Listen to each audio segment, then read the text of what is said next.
What's up? Tinker230 here. I hope everyone's having a great day. Welcome back to the monthly series. What are you playing this month? Or ask you what games you'll be playing in the next 30 or so days to come. It's a brand new year, 2022.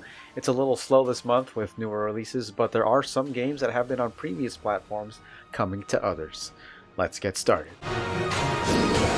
I haven't read too much on Pokemon Legends Arceus, but I like the premise, taken from the official site.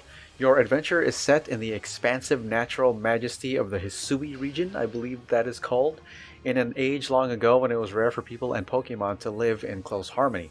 In time, this land of Sui will come to be called Sinnoh, a region you may know well, and I do remember the name of that region. I just don't remember which Pokemon that was from. Checking it out, it looks pretty dope. You have a base of operations, Jubilife Village. You survey, catch, and research wild Pokemon, as we're used to, as you complete the region's first Pokédex. From what Games Radar has shared, it's basically Breath of the Wild, but based on lore and worlds in Pokemon, and that sounds pretty exciting. It's out on the 28th.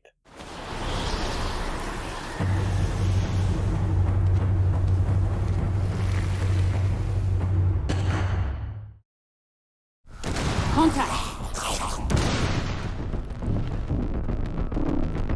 Right here. Now! Rainbow Six Siege had a spin-off event called Outbreak a while back, and from that Rainbow Six Extraction was born. I never got to play the event, but from what I've read, it was a Left 4 Dead style series of missions, which ended up being pretty popular. It was a little iffy at first when Ubisoft showed initial footage of Extraction, then known as Quarantine, because it felt more like an expansion with a $60 price tag. Granted, it did look fun, with tactically shooting the bad guys, the Archaeans, completing objectives, and adapting to the situations.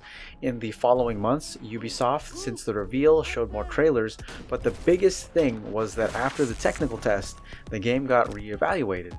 It was given a lower price point at $40, signifying it as an expansion, and it includes a buddy pass system that'll allow friends to try the game for 14 days. Honestly, I was looking at it, but the $60 price tag made me want to wait, but now it's at $40 and you can have friends give it a shot. And it's definitely more tempting at that price point. I did enjoy the gunplay in Siege, though I only played Terrorist Hunt, so this could be an extension of that, at least for me. It's out on the 20th.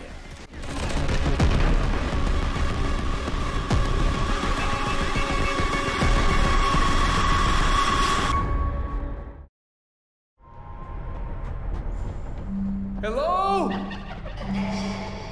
NASA! Liu!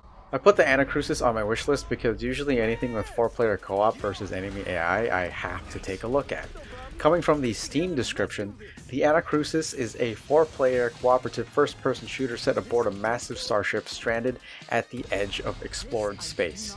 Team up with your friends in an infinitely replayable fight against alien hordes to unlock perks, weapons, and new ways to play that you can share with your team. It does follow in the footsteps of Left 4 Dead with a director of sorts, known as the AI driver. Since we're dealing with aliens, you get some fantastical weapons. There are also perks to be had, and even mod support with a selection of mods from the community at launch. Mods are definitely a good thing, as it can give longevity to a game. I'm hoping it's good. It's out in early access on the 13th. Sounds smart, calling them brutes. Eon, you don't want to get in here and help name these? Nah, I'm good. Brute!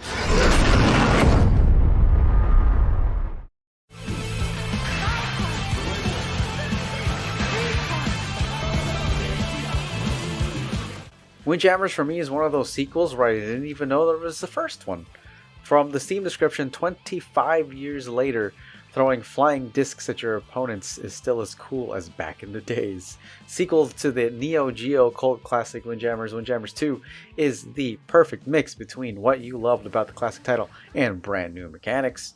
Fast-paced, strategic, easy to learn, but hard to master, Windjammers 2 follows the steps of the first episode and brings back what makes the Windjammers series an amazing, fun, and competitive game.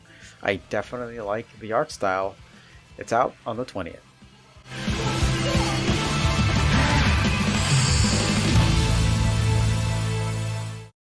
And now for some quick hits. Deep Rock Galactic is on PlayStation, finally, after being on PC and Xbox for a bit. Mel and I have played it a lot. It lands on the 4th, and it'll be free with a PS Plus subscription. Monster Hunter Rise on PC on the 12th. We have God of War on PC on the 14th. There's also Uncharted Legacy of Thieves Collection on the 28th. Then we have Expeditions Rome on the 20th.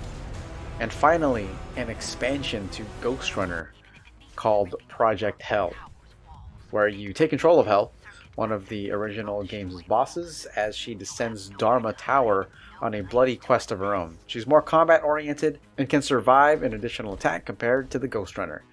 That should be enough games. So with all that behind us, let me turn my head toward you all and ask, what are you playing this month? That's going to be it for this episode. List of games is down in the description below. It's not a full list, but most. And remember, some games can still get delayed and new ones could be announced. So if you all made it this far, thanks for watching. As always, take care and Tenku230 out. Alright y'all, game on everybody. Keep smiling. Thanks for the support. And I'll see you next month. A child approaches you and asks you for directions. While the child is talking, you notice a snake in the grass, about to strike at them. What do you say?